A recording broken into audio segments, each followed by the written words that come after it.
I'm continuing with my education on housing now, talking to Martin PAWLEY.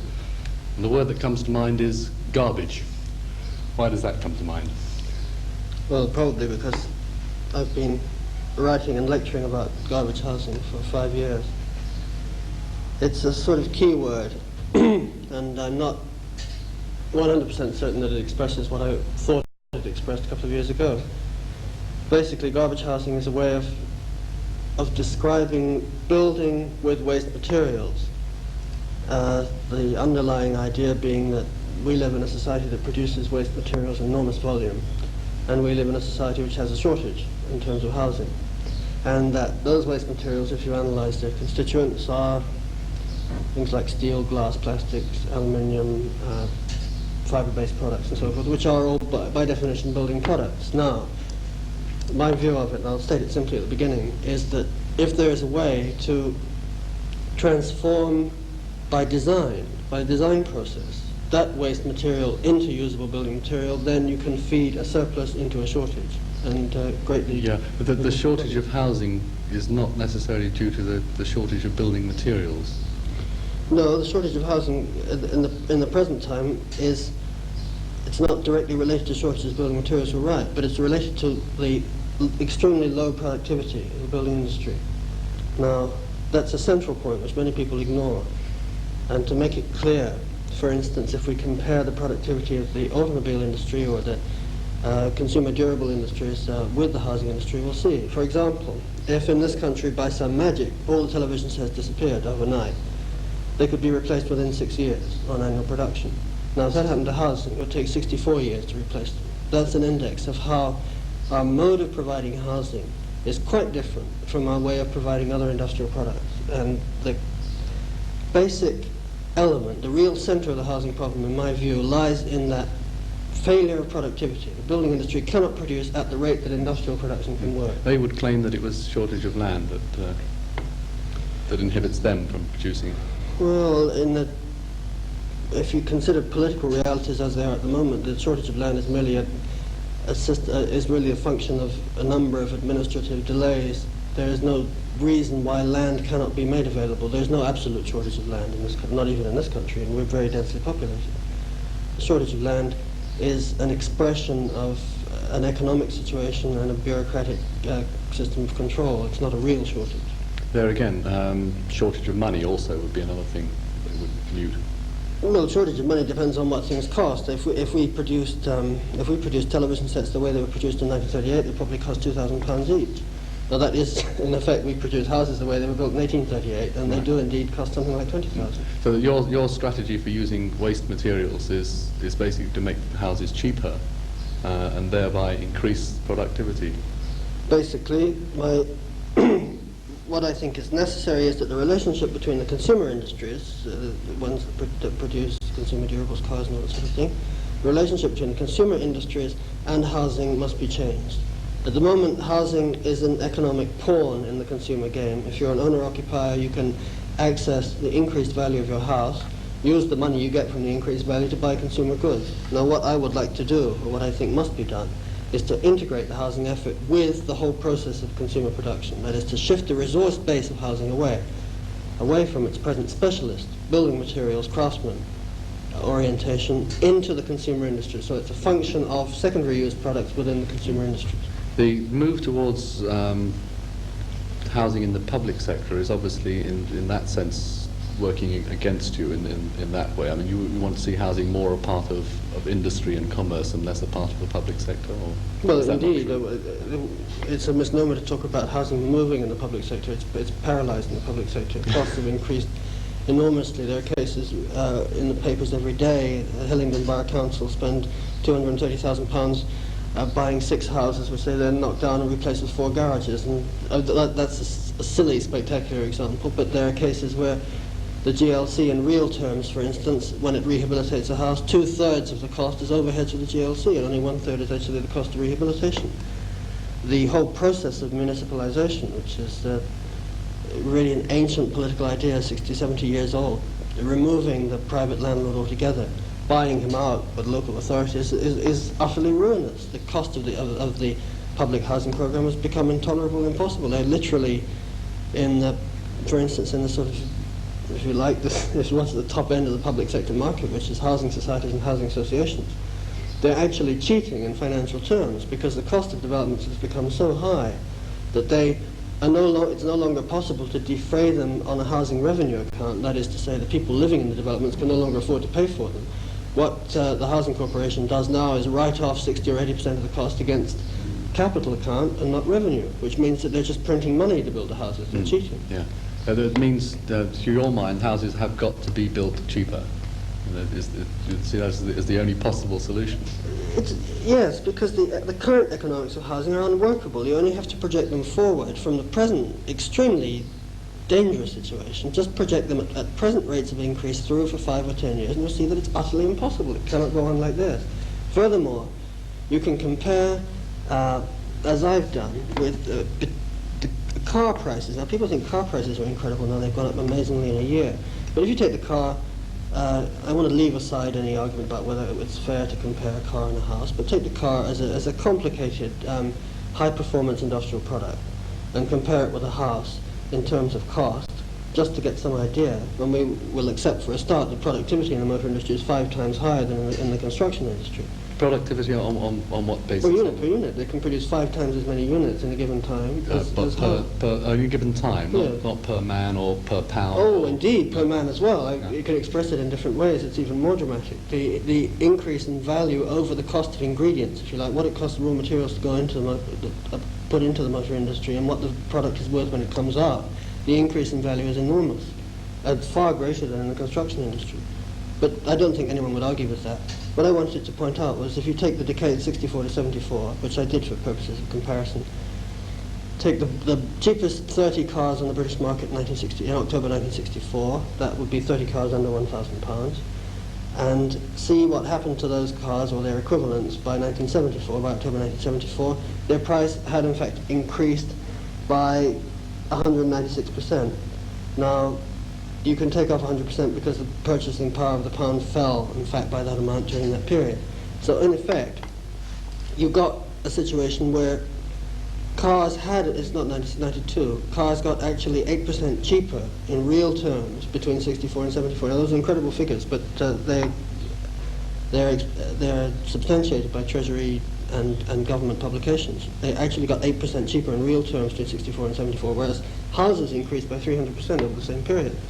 And I think all this is a function of the low productivity in the building industry, on the one hand, the use of the house as an investment, as a pawn in an economic game on the other, and really it all boils down to the fact that we cannot produce houses in volume, and we don't get the advantages of a scale effect of mass production, so they're ludicrously high priced for various reasons. I saw a figure recently, apropos of that, which claimed that the average man's car now cost him more than the average man's house. Yes, I know the figures you mean. Yes, this is true if you consider running costs as well. Now, and of course, an enormous increase in the cost of oil, petrol, products of that kind, and increase in administrative cost of running a car, and license, insurance, and so forth.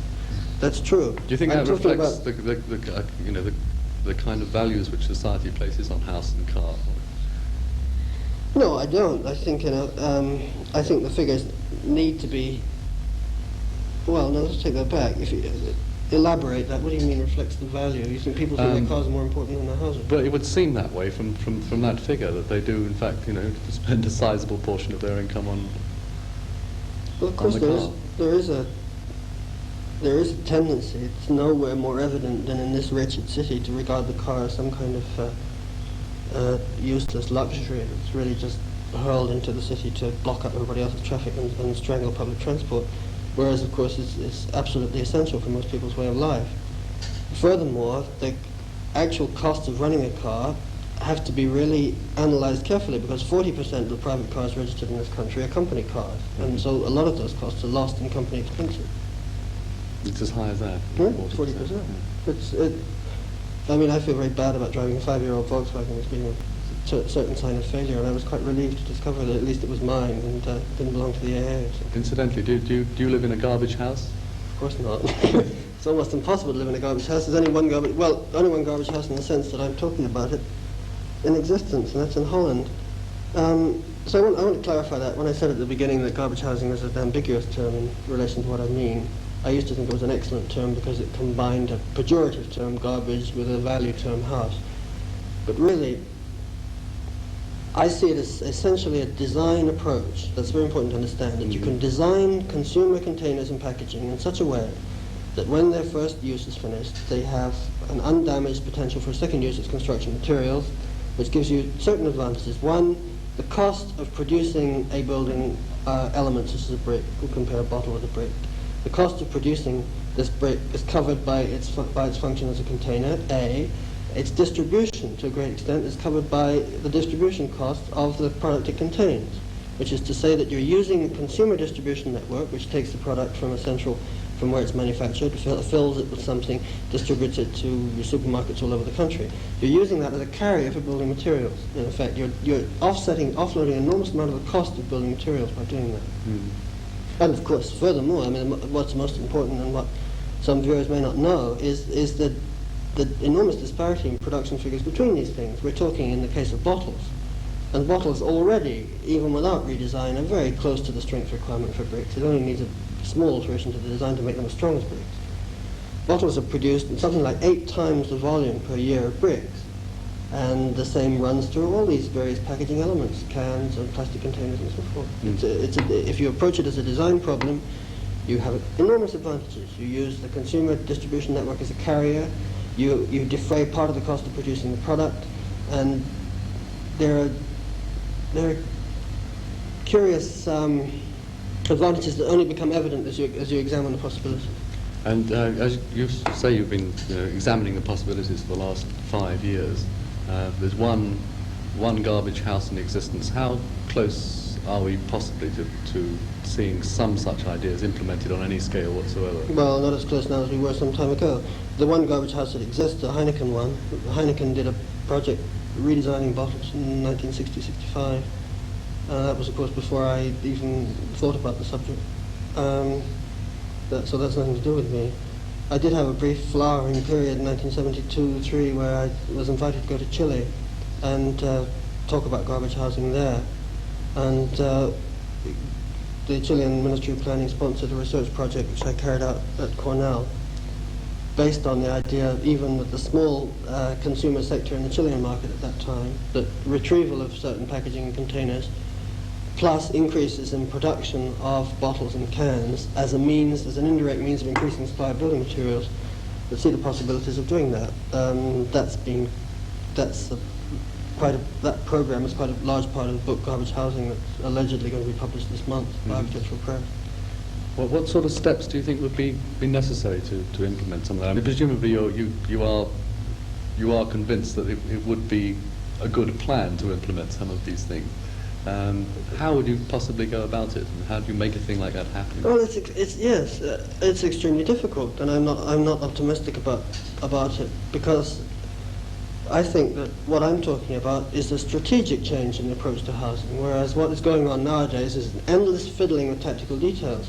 There are a lot of people, housing administrators and politicians of one kind or another, who really, when the truth is told, like nothing better than a situation where there are 40,000 people on the waiting list and only 3,000 houses being produced a year.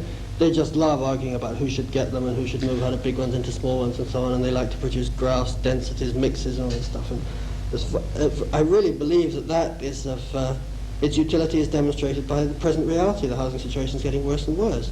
What is wrong is the strategy, the actual relationship of construction and output of houses to consumer industries themselves. Now, how does one implement that? Because it's a very large and fundamental change.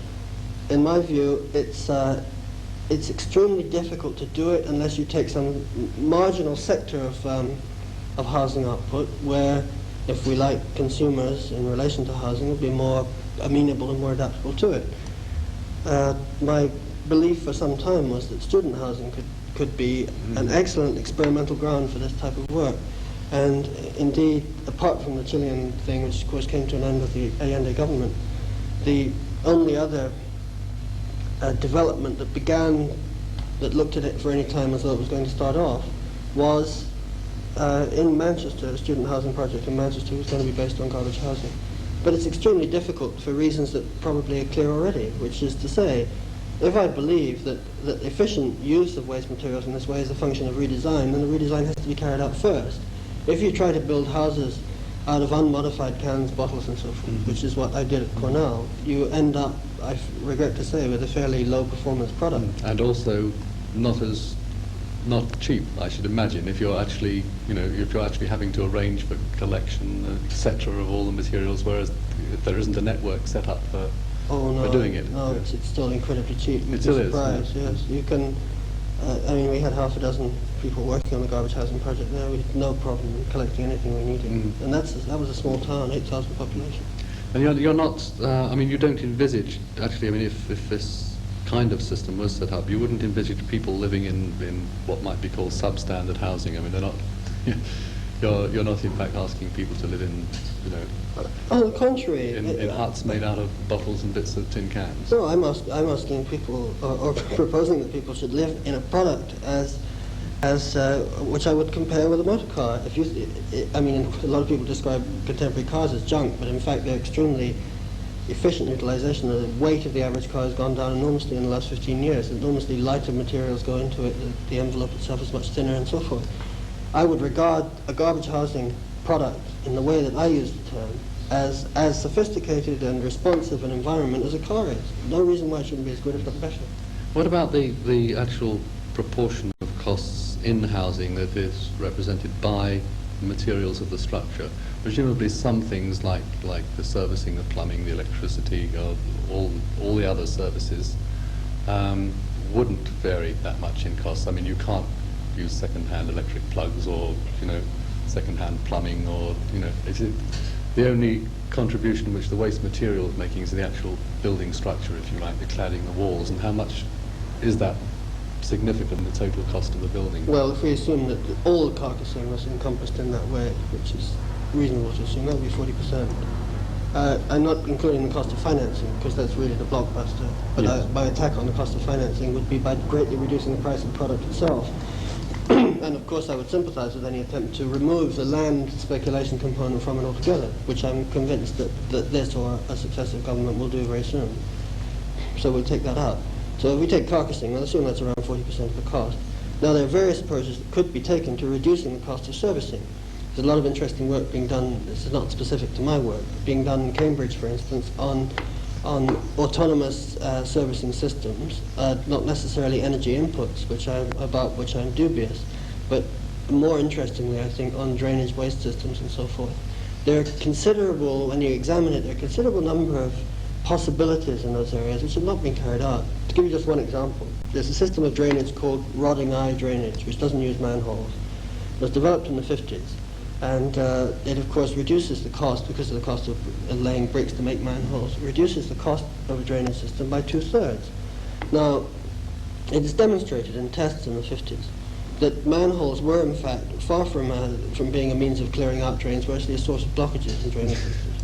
Now, this is accepted, it's understood, but in our present mode of construction, with a total rule book system for instance, road networks and drainage networks, nobody is allowed to use rotting eye drainage. And I mentioned road networks, you've probably heard already with other people, it's the same thing. There's a mandatory system of road networks that requires housing estate roads to be built virtually to the standard of motorways. This is ludicrous, and it's something that under present arrangements can't be changed. But I think all that feeds back into what I said about a change in the strategic approach. This endless tinkering with details and printing money, which is what is really the whole of housing policy at the present time, is doomed. It's hopeless. That tends to suggest, unfortunately, though, entering the political arena, which is what a lot of people get towards, is that they cannot implement anything or do anything without entering that particular arena. Yeah, it's an odd business, I know, and it's despairing. For instance, you take this government, they have identified this so-called problem of under occupation, that is old ladies living alone in 4-bedroom houses and so forth.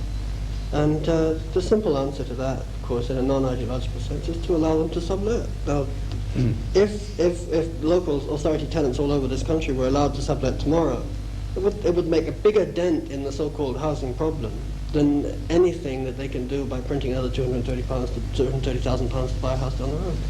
it's political in that sense. But I would separate, sorry, I would separate the political implications of garbage housing from political implications for any state-controlled system of housing. Yes, What I'm talking yeah. about is something based on and carried out by the consumer industries. And you're offering, in fact, a design solution Yeah. if the political framework is there to use it. Let's take, just for the last time, take the motor industry.